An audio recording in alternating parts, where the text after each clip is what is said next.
It's not about labeling yourself as vegan or vegetarian or fruitarian or flexitarian or any Aryan. It's about choosing to build all of your meals, or most of them, from foods that are consistently proven to benefit human health. Welcome to the Spartan Up podcast with Joe De Sena, founder and CEO of Spartan Race. We are talking about overcoming obstacles.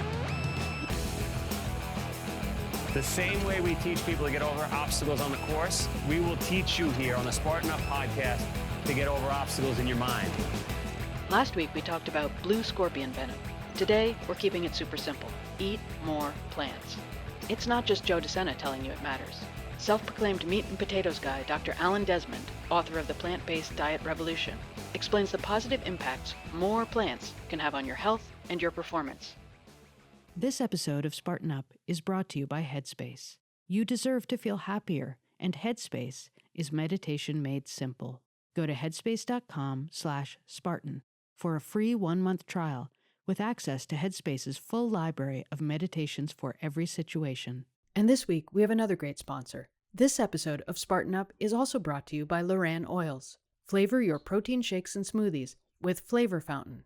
Flavors are unsweetened, low-carb, and gluten-free. You can use the code SPARTANFF at loranoils.com to get 20% off when you purchase 6 Flavor Fountain bottles. All right, Joe De Sena here, founder and CEO of Spartan. I've got Dr. Alan Desmond, and we are talking plant-based revolution. Is that the name of the book, Doc?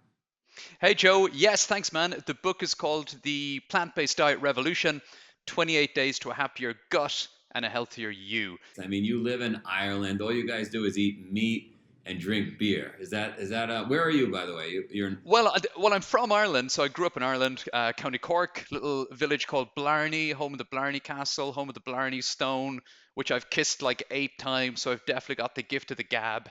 But I live in the southwest of England now. I married an English girl, so I live in County Devon, which is like very agricultural part of the UK. A lot of green fields, a lot of outdoors, a lot of beautiful coastline.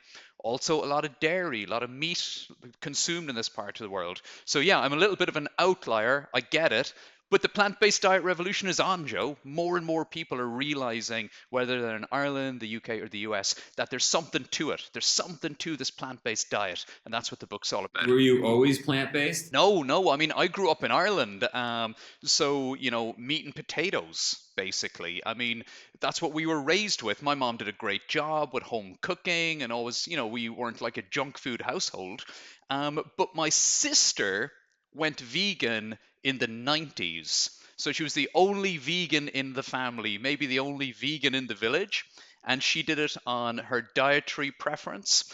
And now, as a doctor and as a gastroenterologist and someone who sees the benefits of a plant-based approach to food in my patients, and I'm familiar with the science, and I've been eating like this myself for 6 or 7 years now, I look back, Joe, to like the 1990s, and I remember introducing my sister to some of my buddies in university.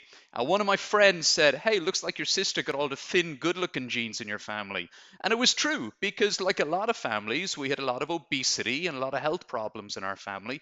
But for some reason, my sister was the thin, healthy one in the family, and she happened to be the only vegan in the family. So, and the science adds up. So what you're saying as a doctor, because I get a lot of pushback. My mom went vegan in the 1970s, and we were in an Italian neighborhood, and it was very common to be eating meatballs and sausage and you name it, steaks. My wife's family grills steaks, and anybody I talked to, I mean, that was in the 1970s. Anybody I talked to, even a few days ago in Colorado, with a bunch of well-informed, very wealthy people eating massive amounts of meat, like they push back. It's not healthy. You're not getting all your nutrients. What about all those paleo folks? But you're a doctor. You're a doctor. I'm a doctor, Joe, and over the years, because I'm a gastroenterologist, a gut health specialist, so I've been a doctor qualified 20 years ago. After 3 or 4 years after becoming a doctor, I'm dealing with patients with serious gut health issues in hospital. Crohn's disease, colitis, diverticular disease, colorectal cancer, dreadful gut health problems that land people in hospital. And I decided I wanted to be a gastroenterologist. All health begins in the gut, right? It's so important. That shouldn't surprise anyone. That's old information. Hippocrates of Cos was teaching that in the 5th century BC, while the original Spartans were at war with the Athenians. He was taking a more chilled out approach to life and teaching his disciples the foundations of modern medicine. And he taught his disciples that all disease begins in the gut. And there's so much truth in that ancient wisdom. And in looking for evidence based answers for my patients with serious gut health issues, when they asked me, their doctor, what should I eat to improve my gut health and my overall health, this science is so clear now, Joe. It is crystal clear that health does begin in the gut for two reasons. Number one, the food that we put into our gut is the number one determinant of human health and longevity. Okay, that's a fact. And the food we consume 3 times a day, 4 times a day, decides whether our gut microbiome thrives and helps us to optimize our health, or whether it does the exact opposite. And right now, in countries where people eat a lot of meatballs and eat a lot of steak and eat the standard Western diet, which is a high meat, low fruit, low vegetable, high processed food, high junk food diet, gut health and overall health are on average terrible. And you use the phrase push back.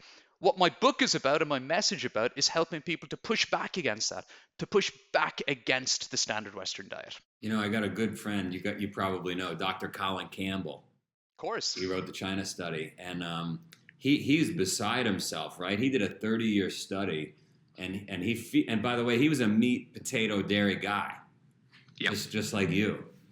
And so he wasn't looking to find results that proved that a plant-based diet was healthier, but he found it. And he thought when the book came out, when it was published, that all of a sudden everybody would just start eating more salads. But it didn't happen. And it's really, really frustrating for him. It was obviously frustrating for my mom. The 1970s, right? She's pushing this. By the way, Dr. Colin Campbell at Cornell, he told me he found books at Yale University back in the 1920s that were saying, we're looking at athletes, we're looking at ROTC students, they are outperforming all the other athletes on a plant-based diet.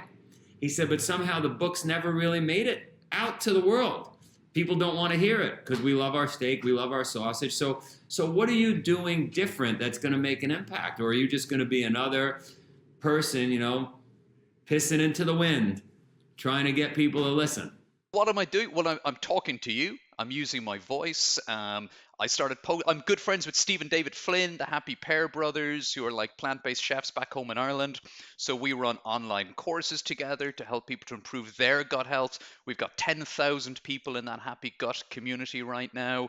I'm a founding member of Plant-Based Health Professionals UK, which is a professional organization for doctors and dietitians and other professionals here in the UK. And in many ways, what we're trying to do here, Joe, is mirror what great organizations like PCRM, Dr. Neil Bernard, what Dr. Caldwell Esselstyn, what Dr. T. Colin Campbell have done in the US. So I'm just basically using my voice because as a doctor, when I became like the consultant in 2012, the person whose name was on front of my patient's chart, the guy who's responsible for helping them to get well, I felt a responsibility, a duty, a care to give them simple advice to increase the amount of plants in their diet. And the results that I saw with my patients inspired me to start, being a voice for this, being a lighthouse, trying to attract people in. And I guess I've laid out my whole thesis in the book, which talks about exactly why the science clearly shows that a whole food plant-based diet, the same diet you eat, Joe, the same diet your mom was recommending to you in the 70s, is now approved by doctors all over the world and is going to help you to become the healthiest version of yourself. And can I just add to that, right? You mentioned studies years ago, T. Colin Campbell's work, Caldwell Esselstyn's work. Serious scientists, serious doctors who don't have a vested interest, just like T. Colin Campbell, when they look at this evidence, they come to the same conclusion. What should I eat? In my book, I describe how what should I eat is one of the most important questions of the 21st century and the most important questions of 2021. 2 years ago, February 2019, the Lancet Medical Journal, one of the biggest, most respected, most dependable medical journals in the world, set up a commission called the Eat Lancet Group. And they asked them, these were recognized experts from the University of Oxford, University of London, from the US, from Harvard, and they asked them to go and look at the science on food and health and answer that question. What should I eat? What should we all eat? From the 3.5 billion people in the world who get too much calories and are living with obesity and type 2 diabetes and heart disease and all those problems we see in countries like the US and the UK and Ireland, but also the 800 million people in the world who are suffering from food poverty and are living with a calorie deficit and can't get enough food. Can we give a blueprint for everybody that we should be aiming for? And they recommended, having looked at all the evidence, that we should be pushing for a global switch to a diet that is completely or predominantly whole food, plant-based. Fruits, vegetables, whole grains, legumes, whole grains, these foods that you and your mom have been eating since the 70s. If we could get everybody in the world to eat like this and provide that food to them, we would prevent almost 12 million preventable deaths per year. Not to mention hundreds of millions of fewer cardiac stents, bypasses, courses of chemotherapy for colorectal cancer, prescriptions for statins, blood pressure meds. And it's not just me and Colin Campbell and Caldwell Esselstyn and all the doctors who wrote that report. A plant-based diet, the way you eat, Joe, is now endorsed as a healthy option by the British Dietetic Association, the American Academy of Nutrition and Dietetics, the Canadian Healthy Eating Guidelines, the American Cancer Society. This stuff is no longer fringe. Lentils and quinoa and all that food your mum loved in the 70s is like completely doctor approved now. The healthier way to get your calories for sure. But you are a rare doctor pushing it. I mean, not all doctors. You mentioned some names, friends of mine, friends of yours, but not all doctors are pushing it. And I'm surprised at that. I'm surprised we don't learn. The doctors don't learn more about nutrition. Why is that? Why don't they learn more about nutrition while becoming a doctor? Well, I think when I was in medical school, we learned a lot about, basic biochemistry and organic chemistry and the chemicals and compounds that food is made out of and what nutrients are and protein and carbohydrates and fat and what vitamins are and what they do in the body. And we also learned how to read medical papers and decipher the evidence and give our patients evidence-based recommendations. But you're right.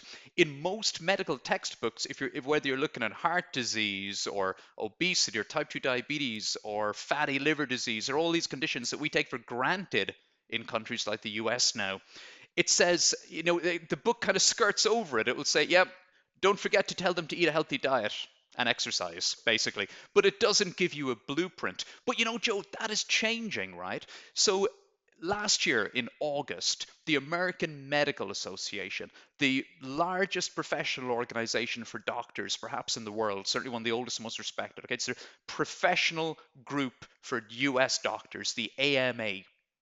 They wrote a letter, an open letter, to the US Department of Agriculture. And the reason they wrote it is because the US Department of Agriculture writes the dietary guidelines for Americans. And they asked in that letter that in the newest revision of the dietary guidelines for Americans, that the USDA would remove meat and dairy as mandatory food groups and stop pushing meat and dairy. And the reason the American Medical Association asked for that was because we know that these foods promote disease, colorectal cancer, heart disease, prostate cancer. Not to mention we're pushing dairy in a country where a huge proportion of people, particularly African Americans and minorities, just can't digest milk at all. They don't tolerate it. So they asked them to remove those foods. So I think more doctors are coming on board. The professional bodies are coming on board. Now, sadly, the US dietary guidelines came out, and meat and dairy still feature really prominently. Even in the US dietary guidelines, even the vegetarian dietary pattern that it describes includes 3 servings of milk. Okay? Now, you might call me cynical, But if you look at who commissions the US dietary guidelines, it's the US Department of Agriculture. Their number one stated goal is to remove barriers to profitability for the food industry.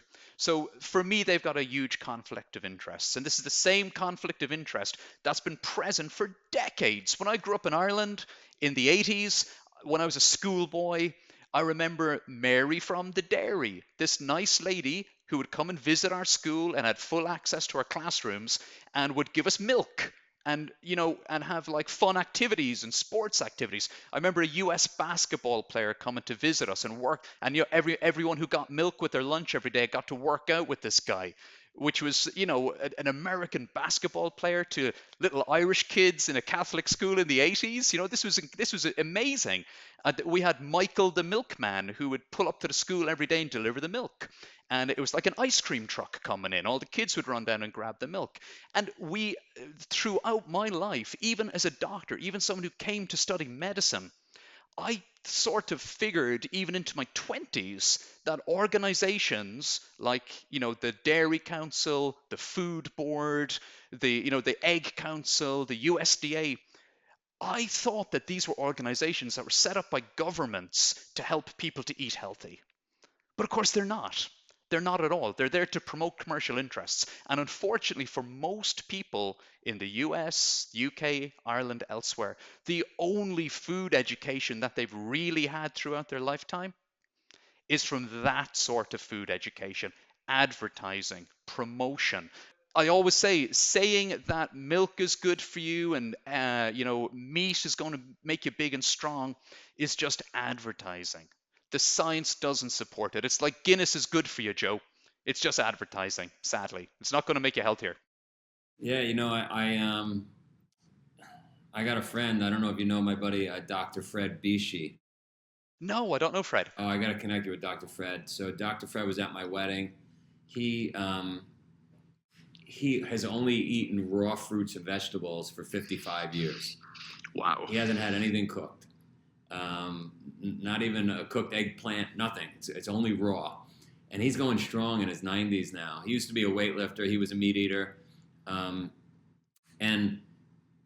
he was pushing me hard 25 years ago, just continue what my mom said, to get a bunch of folks on Wall Street to eat this way. But it was just impossible. And I've become a bit exhausted, like my mother was exhausted, like Dr. Colin Campbell was exhausted. You're still full of piss and vinegar and energy, which is good, right? You're getting after it. And so I've just gotten to a place where, I was just with a bunch of people 2 or 3 days ago, and they were cooking meat as I was talking to them. And I said, I went through everything you just went through. And, well, look at our teeth. Our teeth are made. We've got fangs. Our teeth are made to eat meat, right? And they go through everything. And so I said, look, here's the diet I promote now because it's just an easier sell. And so I'd love your feedback. I said to them, I want you to have a salad with breakfast. If you're used to eating eggs, have your 2 eggs over easy with a giant salad. Lunch, have a giant salad with pistachio nuts, with avocado, if you like avocado, all that stuff. And if you've got to have a little bit of chicken strip in there, just do it. Just make sure the salad is 5 times the size of the animal protein you're eating. For dinner, you want a piece of salmon or whatever, great. But have a giant salad with that. And I sold them on it. They're willing to do that because if you tell people to take that animal protein out of it, they just in mass, like across the entire United States or the world, most people are just not going to fold. They're just not going to give up that animal protein. So I think we need to meet them where they are and at least get them to just start eating a ton of salad. I don't know. What are your thoughts on that? We'll be right back to the interview, but first I want to talk to you about today's sponsor, Headspace. Meditation sounds great, right? So many of the guests we interview on the podcast have talked about the benefits. Mark Devine, Andrew Huberman, behavioral psychologist Rebecca Heiss, Ariana Huffington, but it's not easy. Today's sponsor, Headspace, is changing that. You probably tried meditation before and it didn't work, right? Or maybe you felt like you were doing it wrong. If mental health is part of your plan, and it should be, you owe it to yourself to try Headspace. Imagine your own little pocket-sized guide that helped you sleep better, focus better, and perform at a higher level. It exists, And if you have 10 minutes, Headspace can change your life. Meditation can help with burnout, with stress, even mood. Headspace has data to back it up. Check out the numbers. 4 weeks of Headspace can increase focus by 14%. Only 3 weeks of use has been shown to cut aggression to negative feedback by a whopping 57%. That's huge. And with Headspace, you can be 28% less sad in just 10 days. You deserve to feel happier, and Headspace is meditation made simple. Go to headspace.com/Spartan. That's headspace.com/Spartan, and you'll get a free 1-month trial with access to Headspace's full library of meditations for every situation. This is the best deal they offer right now, so just do it. Head to headspace.com/Spartan and check it out. And this episode is also brought to you by Loran Oils. Flavor up your fuel. Spartans, are you training and fueling up for your next race? You can add delicious flavor to your protein shakes and smoothies with Loran's Flavor Fountain line. All of their flavors are unsweetened, low carb, and gluten-free. You can choose from over a dozen delicious flavors like black cherry, strawberry, fudge brownie, and orange cream. Keep things tasty as you train for race day. Just add 1 to 2 teaspoons of flavor to your 16-ounce protein shake or smoothie if you want to try new flavors or elevate your pre- and post-workout fuel. Following a keto diet or diabetic? Flavor Fountain has less than 1 carb per teaspoon, and it's a good solution for you if you want to limit sugar intake, but you still want a flavor boost. Each bottle has enough for 24 servings. And right now, Loran is offering 20% off to you because you're a Spartan Up listener if you order 6 bottles. Visit LoranOils.com, that's LORANN oils.com, and use the code SpartanFF at checkout. So I think we need to meet them where they are and at least get them to just start eating a ton of salad. I don't know. What are your thoughts on that? No, I agree with you, Joe. Meeting people where they are is really, really important. And also, in my book, and generally when I'm speaking to people, I also hammer home the message: there's no such thing as perfection, right? There's no such thing as a perfect human or a perfect diet. But the benefits of eating more plants should be available to everybody. They are available to everybody. It's not about labeling yourself as vegan or vegetarian or fruitarian or flexitarian or any Aryan. It's about choosing to build all of your meals, or most of them, from foods that are consistently proven to benefit human health. Fruits, vegetables, whole grains, beans, legumes like peas, lentils, chickpeas, nuts, seeds, maybe a little bit of extra virgin olive oil. Because when you look at the science, Joe, whatever country you're in, whatever culture you're in, the people who have the healthiest dietary intakes and the lowest risk of heart disease, type 2 diabetes, obesity, colorectal cancer, etc., are the people who would be described as vegetarian or vegan. And the reason for that is because when you eat more plants, you are correcting the most common dietary deficiencies that now exist in the Western world. You're eating more folate and fiber, vitamin A, C, E, thiamine, riboflavin. You're getting more healthy oils, more copper, magnesium, and yes, even more iron than people who are eating a standard Western diet. There's a great example. You'll have heard this before because you're friends with Dr. Campbell, etc. So if you look at the US, who are the healthiest people in the United States? Okay, the healthiest people in the US, which is a country that is sadly renowned for leading the world in heart disease, obesity, and type 2 diabetes, etc. And the COVID-19 pandemic has shone a very sharp spotlight on the poor underlying health of people living in the US and other countries, but particularly in the US. The healthiest people in the United States are the Seventh-day Adventist community. There's Seventh-day Adventists around the country, but they're based in Loma Linda, California. Okay, for religious reasons, they practice a lot of the things that you practice. They put a great emphasis on physical activity, healthy living, community, and they put a great emphasis on eating a vegetarian diet for religious reasons. Half of them are vegetarian, 1 in 12 eat completely plant-based. Even the Adventists who consume meat consume very little, about 50 grams per day or 18 kilos per year. Compared to in the US, where people eat an average of like 100, 110 kilos of meat per year, okay? So they don't eat a lot of meat. They are the healthiest people in the US. Males live to an average of 87 years, which is 11 years longer than the average US male. Females live 89 years, which is like 9 years longer than the US average. And even when you look at that really, really healthy population, among that healthy population, the less meat and the more fruits, vegetables, and whole grains people consume, the healthier they are. And you can replicate that science in any country in the world. The people with the healthiest dietary intakes and the lowest risk of chronic disease are those who would describe themselves as veggie or vegan. Has there been I love this and I hope people are listening, but has there been any work done on COVID and that type of lifestyle and diet? Have we seen anything yet? Well, the first thing, I mean, also, as well as being an advocate and a doctor, I'm a frontline health professional. I work in the NHS. So the whole COVID pandemic has hit really hard with me. I've been right on the front line.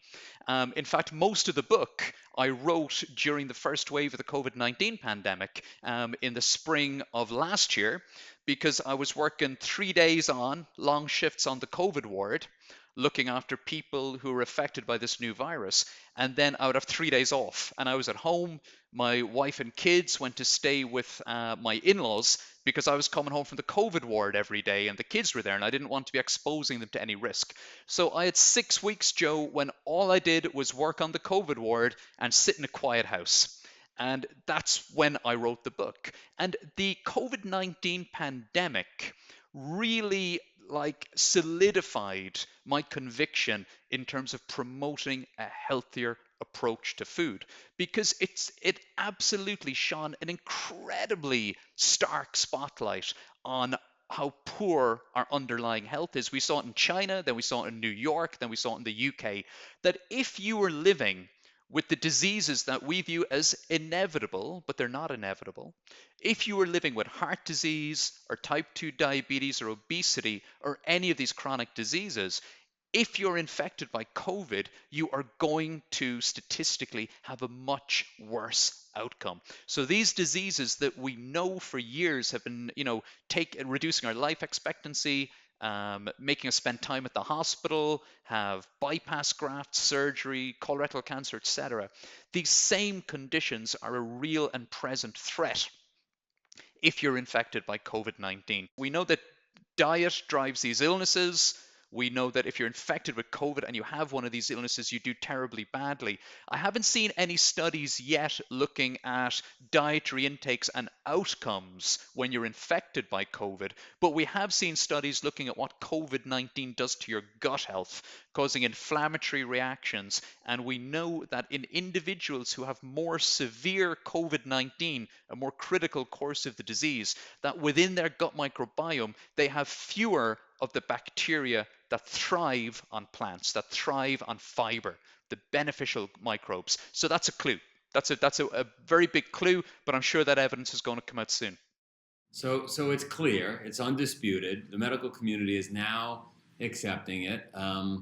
The USDA isn't, and I'm sure some other countries are having the same issues because, like you said, commercially you can't make a lot of money on selling sprouts and romaine lettuce. Like that's not big business. Correct. And I don't want to spout. You're not a conspiracy guy. I'm not a conspiracy guy. But at the end of the day, we do like to make money to feed our families. And if you're running a business, you want to make money. Now, Yep. One last question, and then I want to get into what a typical day should look like for somebody that's buying into this. But what do you say to my buddies that, they wrote, like my buddy John Durant, great guy. He wrote the Paleo Manifesto.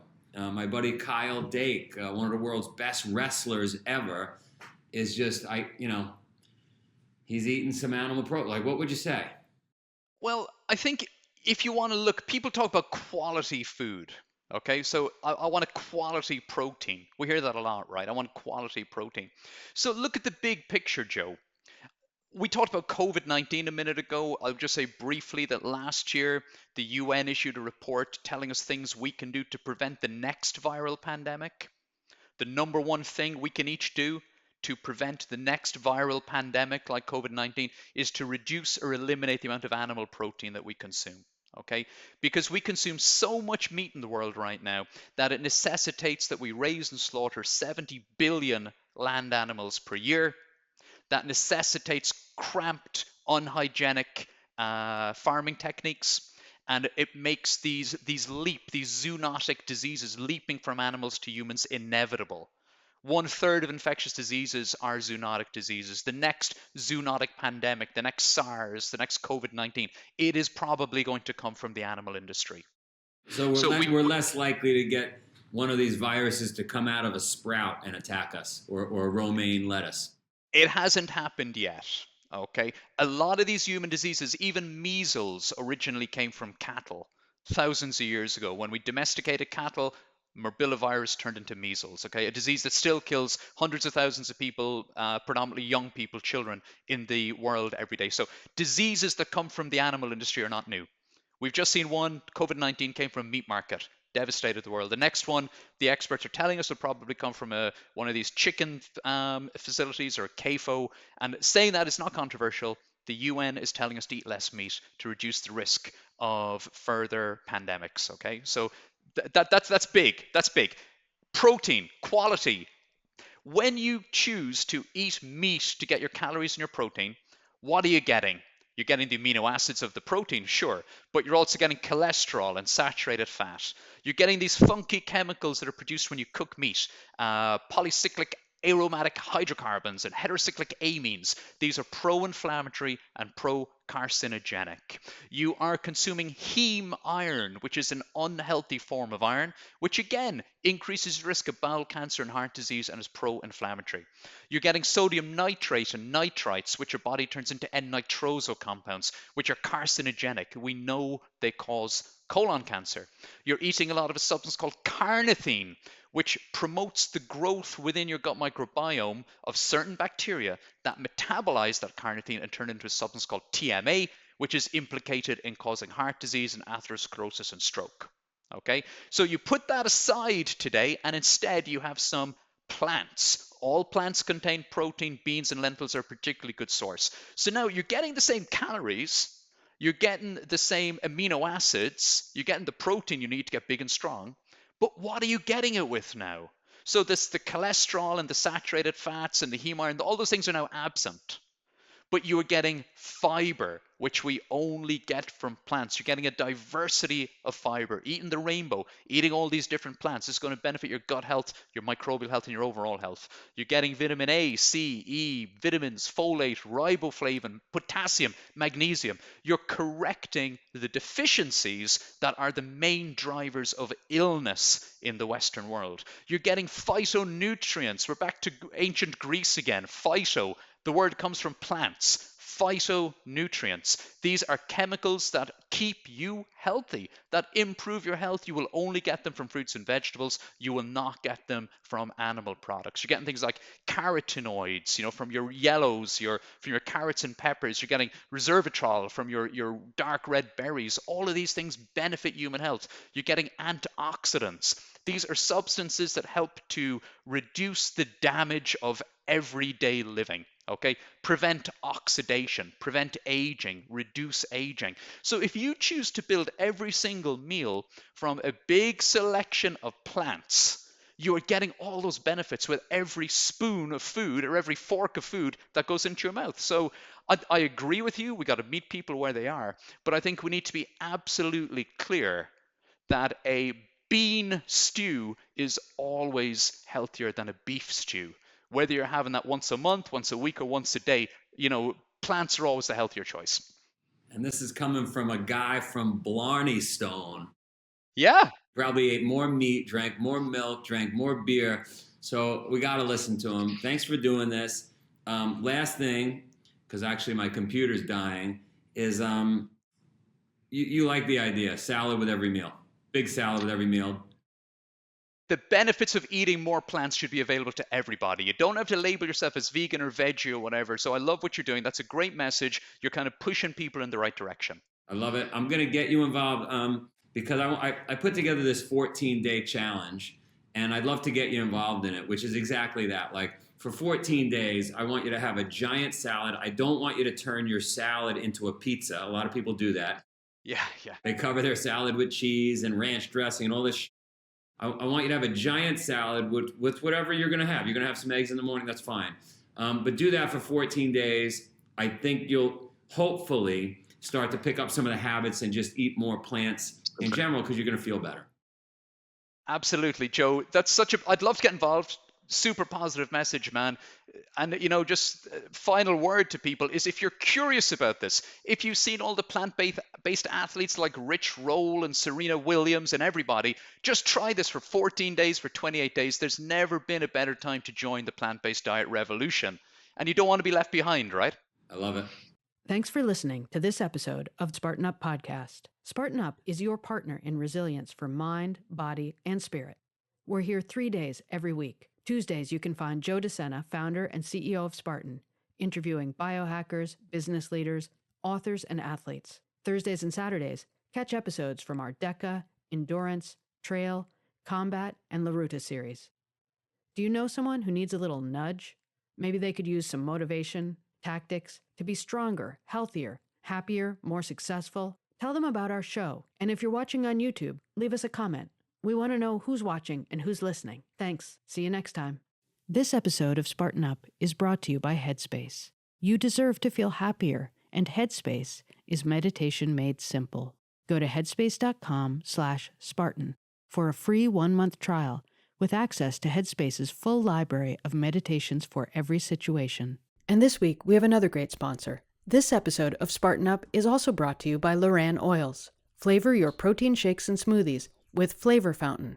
Flavors are unsweetened, low-carb, and gluten-free. You can use the code SpartanFF at LoranOils.com to get 20% off when you purchase 6 Flavor Fountain bottles.